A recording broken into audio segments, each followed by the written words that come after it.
Bismillahirrahmanirrahim. Bismillahirrahmanirrahim. Assalamualaikum warahmatullahi wabarakatuh. Alhamdulillahirabbil alamin. Nahmaduhu wa nasta'inuhu wa nastaghfiruh. Wa na'udzu billahi min shururi anfusina wa sayyiati a'malina. May yahdihillahu fala mudilla lahu wa may yudlil fala hadiya lahu. Asyhadu an la ilaha illallah wahdahu la syarika lah. Wa asyhadu anna Muhammadan 'abduhu wa rasuluhu wa safiyyuhu min khalqihi wa khaliluhu. Muhammadin sallallahu alaihi wasallam wa ala alihi wa sahbihi al-kiram. Yaqul rabbuna jalla sha'nuhu fi muhkami tanzilihi. Ya ayyuhalladzina amanu ittaqullaha haqqa tuqatih wa la tamutunna illa wa antum muslimun. Kaum muslimin dan muslimat sidang jamaah salat subuh yang diberkahi oleh Allah Subhanahu wa taala. Pujian dan syukur tiada hentinya senantiasa kita panjatkan kehadirat Allah. Kembali Allah berikan kita taufik, inayah, hidayah dari Allah, kita bisa berkumpul mengkaji hadis baginda Rasul sallallahu alaihi wasallam. Nadarallahu imra'an sami'a maqalati fa'addaha wa rubba muballighin aw 'amil sami'in. Baginda Rasul sallallahu alaihi wasallam mengatakan, Allah akan memberikan cahaya di wajah mereka yang mempelajari hadisku. Fa'addaha, kemudian dia mengamalkan, dia menyampaikan, dia menunaikan haknya. Farubba muballighin aw 'amil sami'in. Kadang-kala orang yang mendengar itu akan lebih memahami dibandingkan orang yang menyampaikan. Dan kalau Anda bisa mendapat dari hadis baginda Rasul hikmah, pelajaran, ibrah yang sama sekali tidak terlintas di kepala saya yang menyampaikan. Nadarallahu imra'an. Imam Sufyan Ats-Tsauri mengatakan, saya selalu ketika melihat wajah para ahli hadis seolah-olah saya melihat di wajah mereka cahaya. Bagaimana wajah mereka tidak bercahaya? Mereka hidup dengan hadis-hadis baginda Rasul sallallahu alaihi wasallam. Ini jamaah rahimani wa rahimakumullah. Pembahasan kita pada pertemuan yang lalu dan hari ini kita lanjutkan pembahasan yang sama, itu masih sekitar pembahasan Kitabul Janaiz dari kitab Bulughul Maram Imam Ibnu Hajar Al-Asqalani. Pembahasan tentang jenazah dan cara memuliakan mayit muslim yang wafat. Pembahasan terakhir jamaah rahimani wa rahimakumullah, kita bercerita tentang prosesi pemandian baginda Rasul sallallahu alaihi wasallam. Pada pertemuan yang lalu kita juga menyingkap kesalahpahaman kita tentang keterlambatan prosesi jenazah baginda Rasul. Jadi saya rasa pembahasan ini sudah clear. Rasul itu tidak telat untuk baginda Rasul. Tapi kalau demikian untuk kita itu telat. Wafat menjelang zuhur hari Senin, dikebumikan di malam Rabu, ataupun dalam beberapa riwayat para ahli tarikh itu dikebumikan di hari Selasa. Cuma butuh waktu 48 jam untuk prosesi jenazah baginda Rasul, itu tidak telat. Mengingat dalam 48 jam itu banyak permasalahan yang diselesaikan oleh para sahabat baginda Rasul. Mereka berselisih tentang wafat baginda Rasul benar tidak selesai. Cara memandikan baginda Rasul, pakai baju atau kita lepaskan bajunya, selesai. Di mana Rasul harus dikuburkan, mereka sudah sepakat, selesai. Ada yang lebih besar dari itu, salat kaum muslimin dari seluruh penjuru jazirah Arab, mereka salat tanpa diimami, sendiri-sendiri, berkelompok-kelompok, keluar selesai, 10 orang masuk, rumah Aisyah sangat sempit. Masuk, keluar, datang lain, keluar. Itu selesai. Lebih besar lagi tentang imamah, tentang khalifah, siapa akan menjadi pemimpin setelah peninggalan baginda Rasul. Umat ini tidak boleh sedetik pun tanpa pemimpin. Sedetik pun tanpa pemimpin. Dengan pemimpin zalim itu, kata Syekhul Islam, itu lebih baik dibandingkan kita tanpa pemimpin. Umat ini nggak boleh nggak ada pemimpin.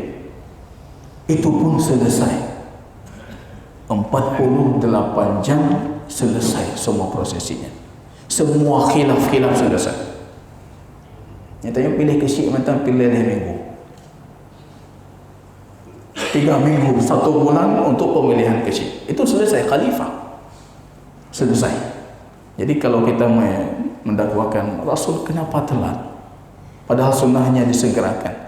Itu sudah sangat segera bagi baginda Rasul. Jadi jangan ada lagi kata telat untuk baginda Rasul. Itu sudah sangat segera. Kemudian mengingat keberkahan jasad para nabi-nabi Allah itu tidak akan dimakan oleh usia dan waktu, tidak akan dimakan oleh tanah. Jadi mau tidak dikuburkan itu pun tidak akan berpengaruh kepada tubuh dan jasad para nabi. Ini jamaah rahimani wa rahimakumullah. Kemudian pada pertemuan yang lalu juga kita mengungkapkan siapa yang memandikan baginda Rasul, bagaimana cara memandikan baginda Rasul. Kemudian juga kita sudah membaca sepertinya hadis Ummu Atiyah, dan ini hadis yang paling menonjol dalam pembahasan memandikan jenazah. Ummu Atiyah sahabiah, sahabat baginda Rasul perempuan, tapi beliau dianggap oleh para sahabat lainnya sebagai sahabiah yang paling faqih tentang pemandian jenazah. Maka di zaman baginda Rasul itu kalau memandikan jenazah pria itu kebiasaannya Ali ibnu Abi Thalib. Memandikan jenazah wanita itu Ummu Atiyah. Jadi kalau kita ingin mempelajari tentang memandikan jenazah, selalu hadis Ali dan hadis Ummu Atiyah itu lebih disahihkan, lebih dikuatkan, pendapat dan argumennya lebih dijadikan pedoman dibandingkan pendapat orang lain. Kita bisa berbicara tentang jenazah, tapi berapa kali sudah memandikan jenazah? Maka yang memandikan jenazah itu harus a'lamun nas bi sunnati Rasul, orang yang paling paham sunnah baginda Rasul dalam memandikan jenazah. Ini penting jemaah. Memandikan orang yang paling paham. Kalau kita tahu ada yang lebih paham terhadap sunnah baginda Rasul dalam memandikan jenazah, kalau bisa diwasiatkan, boleh diwasiatkan. Diwasiatkan si fulan yang memandikan saya, karena dia lebih paham tentang sunnah baginda Rasul. Kalau kurang paham sunnah baginda Rasul, itu prosesi pemandian jenazah seringkali bercampur aduk dengan hal-hal yang tidak disyariatkan. Jadi koh kain bacut kah harus berdoa, kohnya bacut kah harus berdoa, koh ini harus seperti ini, tidak boleh dilipat seperti ini. Muncul banyak hal-hal yang tidak disyariatkan. Padahal pembahasan ini sangat gampang. Pembahasan ini gampang. Ini jamaah rahimani wa rahimakumullah, kita sudah berbicara panjang lebar tentang teori memandikan jenazah. Kalau untuk praktek itu akan kita akhirkan ketika kita membaca banyak hadis tentang prosesi memandikan dan mengkafankan. Itu sudah selesai itu semua, baru insya Allah kita praktekkan. Dan kita juga berpikir kemarin hari praktek itu jangan di waktu subuh karena keterbatasan waktu. Nanti insya Allah beberapa minggu ke depan kita akhirkan kajiannya jam 9 misalnya. Jadi kita butuh waktu sedikit panjang selesai pembahasan praktek jenazah ini. Ini jemaah rahimani wa rahimakumullah. Kita sudah membaca hadis Ummu Atiyah tentang cara memandikan jenazah wanita dan tidak terlalu beda cara memandikan jenazah wanita dan laki-laki. Yang bedanya cuma di ujung ketika kita berhadapan dengan rambutnya si mayit. Kalau rambutnya laki-laki kita biarkan, kita rapikan tanpa harus disisir. Tak perlu disisir. Kalau disisir dia khawatirkan nanti rambutnya rontok. Silakan kita rapikan saja. Kalau rambut wanita itu ada hadisnya menyisir. Hadis menyisir ini para ulama juga masih berselisih. Ini ijtihadnya Ummu Atiyah ataupun itu sabda dari baginda Rasul. Rambutnya dikepang 3 kalau sekiranya rambut si wanita ini panjang. Ini jamaah rahimahumullah. Kita lanjutkan pembahasan Imam Ibnu Hajar Al-Asqalani rahimahullah. Beliau mengatakan bab takfinil mayyit bi thalathati aswabin bid. Bab mengkafankan si mayit dengan 3 kain putih. Mengkafankan si mayit dengan 3 kain putih. Ini lebih kepada pembahasan istihbab, disunnahkan. Karena kita sudah mempelajari pada pertemuan sebelumnya itu tentang anjuran baginda Rasul untuk menguburkan walaupun dengan sehelai kain. Jadi kafan itu kalau satu tertutupi auratnya, terjaga auratnya sudah cukup. Tapi kalau kita bertanya tentang sunnah, lebih disunnahkan 3 kain. Itu akan lebih menutupi. Hadisnya hadis Aisyah radhiyallahu taala anha qalat. Aisyah kita perhatikan dalam banyak hadisnya tentang prosesi jenazah baginda Rasul. Walaupun beliau tidak ikut serta dan sangat ingin ikut serta. Beliau selalu mengatakan, "Lau istaqbaltu min amri mastadbartu." Kalau aku bisa membalikkan masa, bisa membalikkan waktu, maka tidak ada yang memandikan baginda Rasul illa nisa'u. Yang memandikan baginda Rasul itu istri-istrinya. Rupanya kita seperti kita uraikan pada pertemuan yang lalu, para sahabat itu berselisih keluarganya. Siapa yang memandikan baginda Rasul? Siapa yang harus mendapatkan kemuliaan untuk memandikan baginda Rasul? Akhirnya pilihannya jatuh kepada keluarga Abbas. Abbas anaknya Fadl, anaknya Husain, Ali ibnu Abu Talib, kemudian Usamah, anak dari anak angkat baginda Rasul, Usamah ibnu Zaid, kemudian Saleh, ini budak Usamah yang sudah dimerdekakan, Maula Usamah. 6 orang yang memandikan baginda Rasul sallallahu alaihi wasallam. Aisyah tidak memandikan, tapi beliau memperhatikan semua prosesi pemandian baginda Rasul. Istri kita boleh memandikan kita, itu akan lebih menjaga aurat dan aib kita. Maka istri harus alimah dalam pembahasan prosesi jenazah. Boleh memandikan kita. Tapi kalau cuma satu istri, minta bantuan orang lain juga. Coba kalau 4 harus minta bantuan orang lain. Atau kita boleh memandikan jenazah istri kita. Nah, jadi kalau bicara itu ibu-ibu nggak berhenti, komennya panjang. Ya, itu dibolehkan. Kalau yang lain tidak boleh. La yanzuru rajulu ila auratil rajul wal mar'atu ila auratil mar'ah. Tidak boleh laki-laki melihat auratnya laki-laki dan perempuan melihat auratnya perempuan. Apalagi laki-laki melihat auratnya perempuan. Tetap kondisi tertutup aurat. Aurat harus kita jaga. Kain penutup aurat, satirul aurah itu jangan pernah lepas. Kondisi kita membalikkan jenazah, kain itu tetap harus kita pastikan. Tidak ada bagian dari aurat yang tersingkap. Jadi antara surah ini, musa dengan lutut dan fakhid, paha itu bagian dari aurat. Jangan sedikit pun tersingkap. Kita jaga kainnya. Jangan tersingkap. Maka alangkah bagusnya kalau pasangan kita yang memandikan. Maka Rasul dulu ketika hidup pernah mengatakan kepada Aisyah, apa yang engkau khawatirkan wahai Aisyah kalau engkau wafat sebelum aku? Aku yang akan memandikan dirimu. Jadi punya yang meninggal kepada ulun pemana? Keberkahan baginda Rasul sallallahu alaihi wasallam.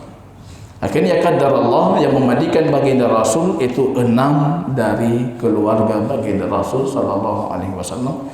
Cuma 1 yang asing dari baginda Rasul, itu Saleh, budaknya Usamah. Maka sepatutnya keluarga. Kecuali memang dibutuhkan selain keluarga. Dan itu pun harus betul-betul kita perhatikan orang yang mampu menjaga aurat dan aibnya si mayit. Kalau keluarga insya Allah terjaga aibnya. Kalau terbongkar aibnya selama kematiannya, itu akan terbongkar di luar masyarakat. Tapi kalau keluarga, aib si mayit aib bagi mereka, mereka akan menjaganya. Usahakan keluarga kita harus ada yang cerdas. Yang pemanaw kok, pekafan kok, pesemayang kok, Harus ada dari keluarga kita, anak-anak kita, keluarga kita harus alimah untuk pembahasan ini. Ini jemaah rahimahumullah. Aisyah memperhatikan dan menukilkan kepada kita banyak pelajaran tentang prosesi pemandian dan kafan baginda Rasul. Beliau mengatakan, kufina Rasulullah sallallahu alaihi wasallam fi salasati aswabin bir. Rasulullah sallallahu alaihi wasallam dikafankan pada 3 kain putih sahuliyah. Artinya ini ada merek kain tertentu. Sahuliyah itu kabilah di Yaman, kabilah Sahul. Kabilah Sahul ini kabilah yang terkenal di masa itu yang paling bagus memproduksi kain cotton. Ini kain cotton paling bagus Sahul. Putih, cotton, lembut, tebal. Artinya memang untuk wafatnya baginda Rasul, keluarganya memilih kain yang terbaik. Dan tidak ada masalah memilih kain terbaik dan ternyaman selama bukan kain yang diharamkan. Walaupun para ulama ijma', semua para ulama dinukilkan oleh Imam An-Nawawi ijma' menjadikan kain kafan terbaik itu bukan dari sisi merek dan harganya. Artinya ini sahuliyah itu bukan sunnah. Cuma para sahabat ingin memuliakan baginda Rasul, keluarganya ingin memuliakan baginda Rasul, mereka mencari kain yang paling disukai oleh baginda Rasul ketika hayatnya, ketika hidupnya. Beliau paling suka mengenakan kain putih sahuliyah cotton. Itu baginda Rasul ketika hayatnya. Maka kalau beliau dalam hadis itu dapat hadiah kain sahuliyah cotton itu dari Yaman, beliau gembira luar biasa. Karena itu kain yang paling disukai oleh baginda Rasul. Keluarganya ketika beliau wafat, mereka ingin mengkafankan baginda Rasul dengan kain yang beliau sukai. Nah ini, keluarga harus memberikan yang terbaik. Lain di anak pulau gini nyata kan? Sebaik-baik kain kafan berapa harganya? Gak tak minta, berapa harga kain kafan? Itulah yang kita miliki di sana. Yang kita kumpulkan hari ini, sampai kemudian hari kita kumpulkan itu dengan kematian semuanya berpindah kepihakan kepemilikan secara paksa. Itu hukum warisan, hukum paksaan. Mau tidak mau, ridha tidak ridha, setuju tidak setuju, dia akan berpindah dengan sendirinya. Kematian langsung memindahkan. Yang diberikan oleh keluarga kita untuk kita itu kain kafan. Syukur alhamdulillah kalau memilih kafan yang terbaik untuk kita. Kadang saya kafan lebih gitu. Ya, kafan yang terburuk dipilih untuk kita. Ini baginda Rasul sallallahu alaihi wasallam disebutkan oleh Aisyah, kufina Rasulullah, beliau dikafankan fi thalathati aswab. Pada 3 kain, 3 pakaian. Kata thawbun itu pakaian. Pakaian dalam bahasa Arab, al-thawbun bisa diartikan untuk pakaian yang terjahit ataupun pakaian yang tidak terjahit. Dalam pembahasan ini lebih disunnahkan yang tidak terjahit. Jadi nggak perlu jahit-jahit. Walaupun ingin dibentukkan tapi jangan dijahit. Salasa itu sunnahnya, baik bagi laki-laki ataupun perempuan. Tapi tetap hitungannya tertutupi auratnya dan tidak tersingkap auratnya. Itu yang paling penting.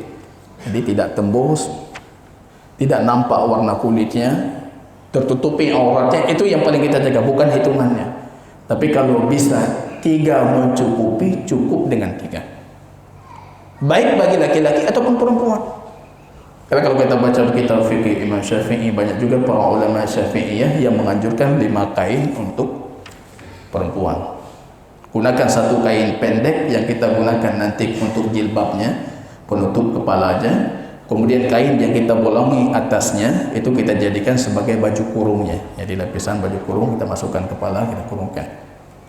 Secara syariah sah-sah saja, apalagi ini lebih menutupi aurat.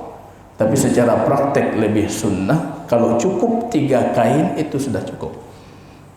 Jadi nanti cara prakteknya bagaimana kita ikat tidak mungkin kita jelaskan secara teorinya. Kita ikat lagi nampung. Nanti praktek itu akan lebih jelas. Ketika kain, kita letakkan kain, dan di bawahnya itu sudah lebih duluan disiapkan kain pengikat. Dari kain kafan juga kita potong kecil-kecil. 5 cukup, 3 cukup. Kalau 3 kurang, 5 paling sedikit misalnya. Biar lebih tertutupi auratnya. Dan kain pengikat ini nanti akan kita lepaskan ketika si mayit itu kita masukkan ke dalam liang lahatnya. Ini jamaah rahimani wa rahimakumullah. Kufina Rasulullah sallallahu alaihi wasallam fi thalathati aswabin bidin suhuliyatin min kursufin. Kursuf qatar. Suhuliyah daerah di Yaman, jadi kain dari daerah sana yang dimanfaatkan oleh baginda Rasul sallallahu alaihi wasallam.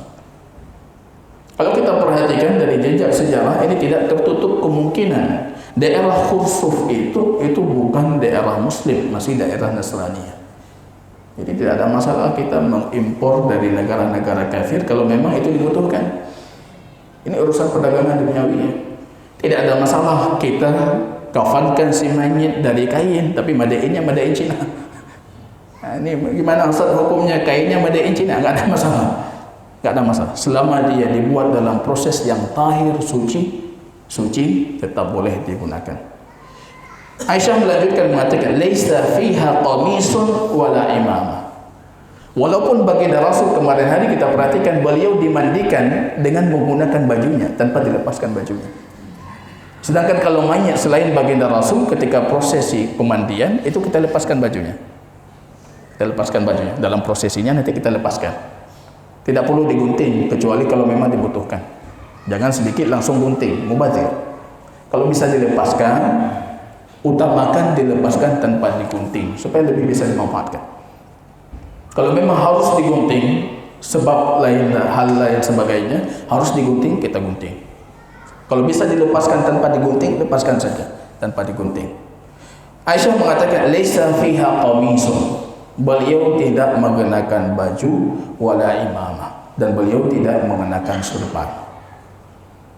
Jadi di sini secara tidak langsung Aisyah ingin mengatakan kepada kita kebiasaan hidupnya baginda Rasul mengenakan baju dan surban. Tapi ketika beliau diwafatkan, ketika dikafankan, beliau tidak mengenakan baju dan surban. Jadi enggak perlu baju dan surban. Ini jamaah rahimani wa rahimakumullah. Kita perhatikan hadis selanjutnya. Takfinil mayyit bighairi qamisihi. Imam Ibnu Hajar mengatakan boleh tidak si mayit itu dikafankan dengan selain bajunya. Kita perhatikan hadisnya, hadis Ibnu Umar radhiyallahu taala anhu maqal. Lamma tuwfiya Abdullah ibnu Ubay ibnu Salul, pemimpin dan kepala orang-orang munafikin di Madinah. Yang Quran sudah memutuskan dia itu kafir, nifaqun kufrin. Jadi munafiknya sudah sampai ke tingkat nifaq kekafiran. Ya. Jadi nifaq kafir. Bukan cuma sebatas munafik yang tanda-tandanya yang 3 itu, munafik kecil. Tapi ini munafik besar sudah kafir. Al-Quran sudah memutuskan fi darkil asfali minan nar. Tempat mereka besok di hari kiamat itu di keraknya neraka. Itu munafik. Maka kita harus perhatikan, munafik ada munafik kecil, ada munafik besar. Kufur ada kufur kecil, ada kufur besar. Tapi bid'ah itu ada bid'ah kecil, ada bid'ah besar. Ada bid'ah ketika dia melakukan, dia sudah kafir. Ada nifaq ketika dia lakukan, dia sudah kafir. Begitu juga dengan kekufuran dan begitu juga dengan kesyirikan. Ini 4 hal ini, ada kecil, ada besar. Abdullah ibnu Ubay ibnu Salul, semua tahu track recordnya Abdullah ibnu Ubay ibnu Salul, munafik. Semua orang sepakat kalau beliau itu munafik, dan ayat-ayat tentang kemunafikan itu untuk beliau dan sahabat-sahabatnya. Ini ketika wafatnya Abdullah ibnu Ubay ibnu Salul, ja'a ibnuhu ila Rasulillah.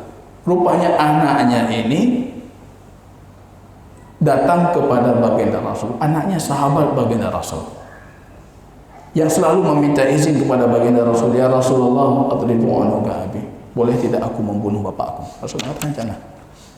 Nanti orang akan mengatakan Muhammad itu membunuh sahabatnya. Itu anaknya yang meminta. Anaknya orang baik, saleh, sahabat baginda Rasul. Tapi bapaknya itu kepala munafik. Wafat bapaknya, yang namanya anak, selama apapun Anda benci bapak Anda, tetap dia bapak Anda.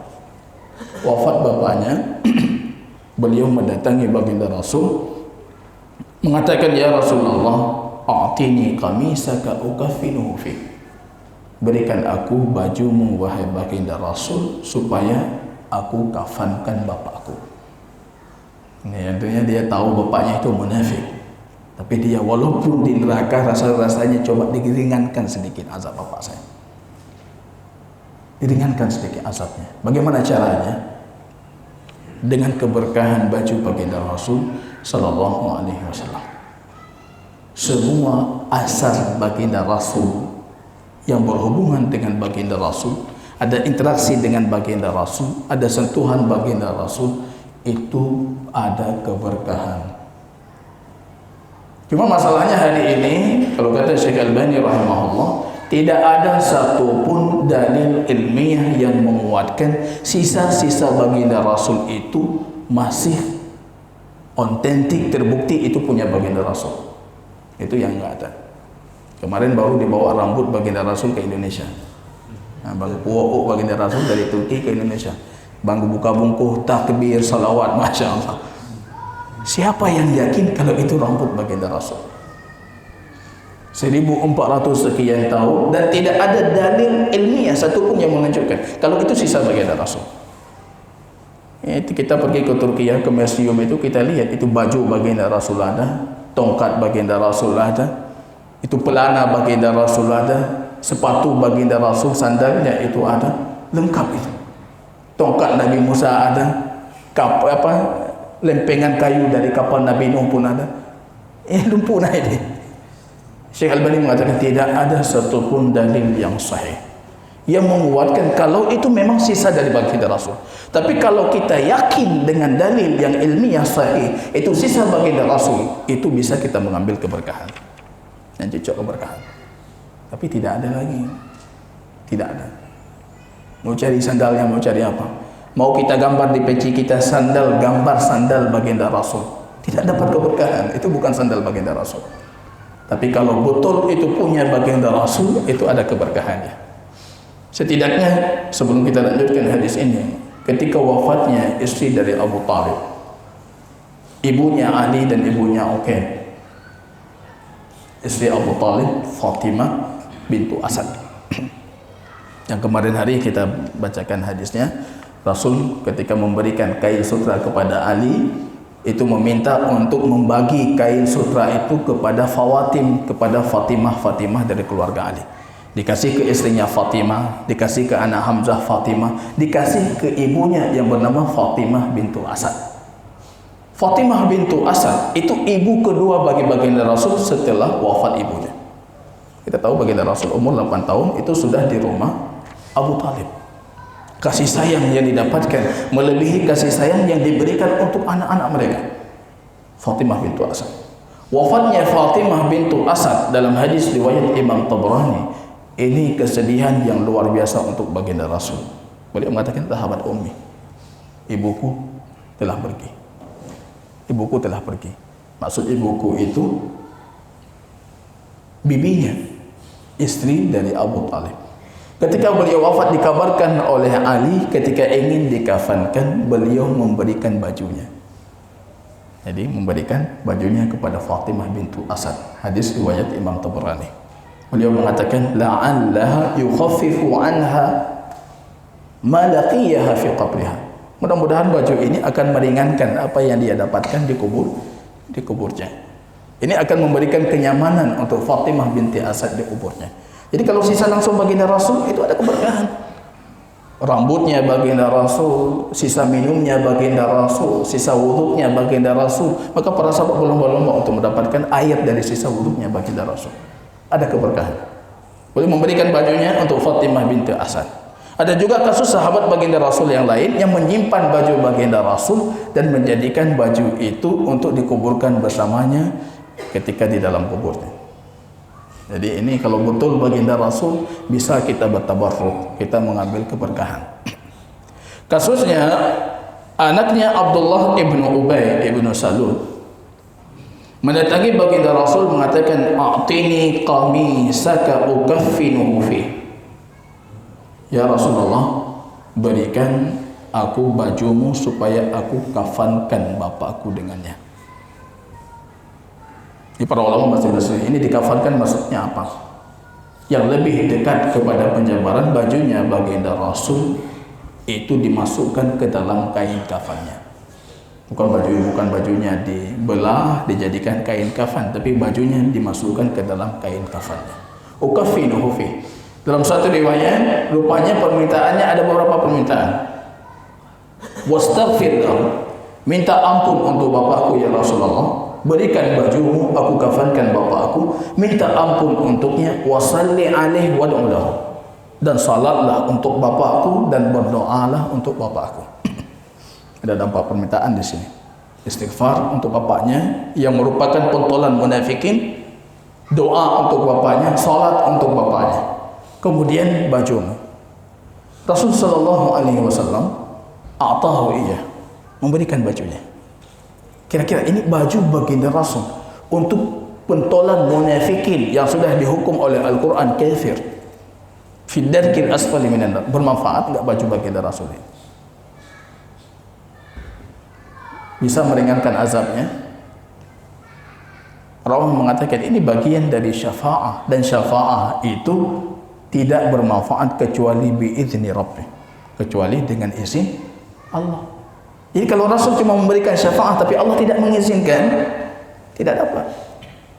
Kalau ada umatnya besok di hari kiamat, Rasul memberikan syafaat untuk mereka dan Allah tidak mengizinkan karena mereka bukan ahli tauhid, tidak dapat. Karena syafaat itu izinnya baginda Rasul dan ridhonya Allah, harus mendapat keridhaan dari Allah. Kalau Allah setuju baru syafaat itu berlaku. Jadi kalau sekiranya ini tidak berlaku, tidak bermanfaat, kenapa Rasul memberikan? Para ulama mengatakan hifadzan ala khawatir ibnihi. Anaknya ini sahabat baginda Rasul, orang baik.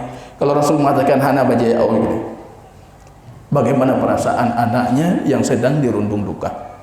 Tapi Rasul untuk menjaga perasaan sahabatnya ini, beliau memberikan bajunya, walaupun baju ini tidak bermanfaat untuk Abdullah ibn Ubay ibn Salul.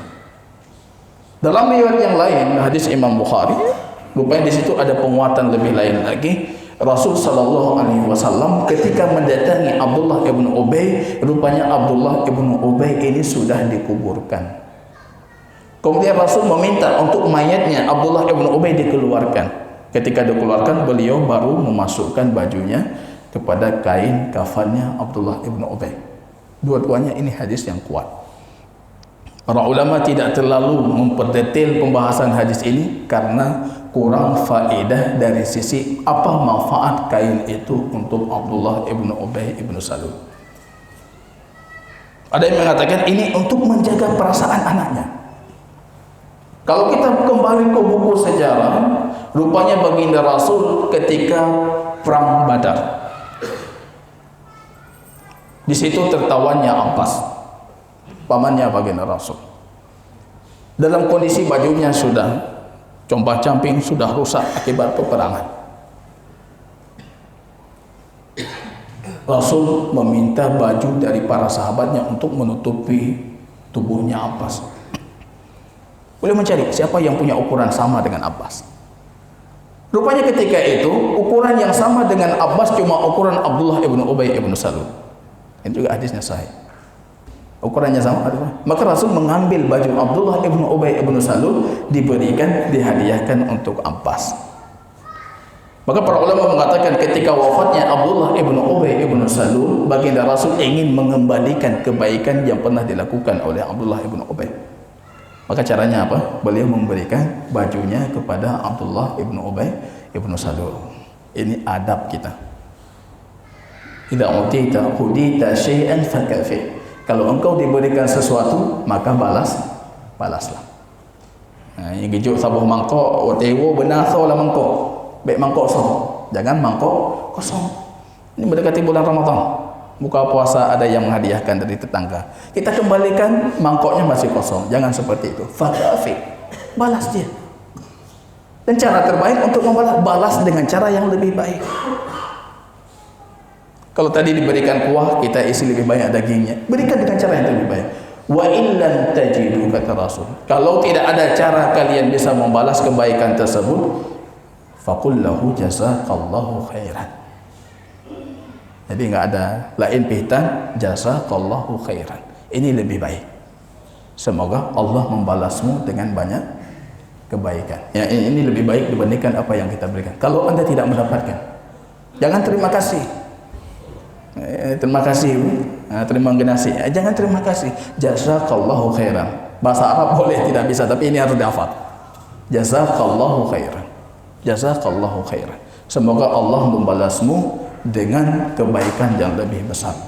Maka para ulama sebagian mengatakan baginda Rasul memberikan pakaiannya kepada Abdullah ibn Ubay ibn Salul itu untuk membalas kebaikan ketika perang Badar. Abdullah ibn Ubay pernah memberikan bajunya kepada paman baginda Rasul sallallahu alaihi wasallam.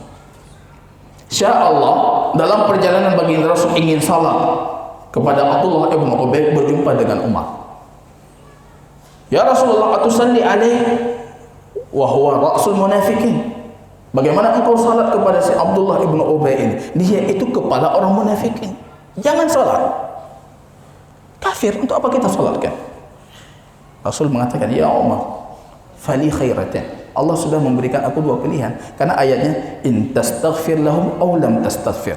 Engkau minta ampun untuknya atau engkau tidak minta ampun. Rasul berfikir ayat ini dua pilihan. Coba kita pahami ayatnya. Kalau engkau minta ampun untuknya ataupun engkau tidak minta ampun, sama saja baginya. Itu pilihan ataupun keputusan jangan minta ampun. Rasul memahami, ini pilihan. Li khiratin, aku sudah diberikan dua pilihan. Boleh aku minta ampun, boleh tidak. Rasul langsung melakukan salat. Rupanya selepas salat baginda Rasul turun ayat yang mendukung argumen Umar. Jadi ada 4 ayat dalam Al-Quran, itu selalu ketika Umar berselisih dengan baginda Rasul, itu mendukung argumennya Umar. Bahkan baginda Rasul mengatakan, in ja'a nabiyyun ba'di fa Umar. Kalau ada nabi setelahku, Umar. Umar yang dulu, bukan Umar sekarang. Nah, Umar. Kalau ada nabi setelahku, maka dia itu Umar. 4 kali berturut-turut itu tentang hijab, tentang ini, tentang itu. Tentang tawanan Badar, tentang hijab. Itu selalu Umar ibn Khattab menyelisihi pandangan baginda Rasul, dan pandangan Umar itu dikuatkan oleh wahyu. Maka ketika pulang baginda Rasul, turun Al-Quran, wala tusalli ala ahadin minhum mata abadan. Jangan pernah engkau salat kepada salah satu mereka yang wafat itu abadan, sama sekali jangan. Beliau sudah salat, kena teguran tadi Allah.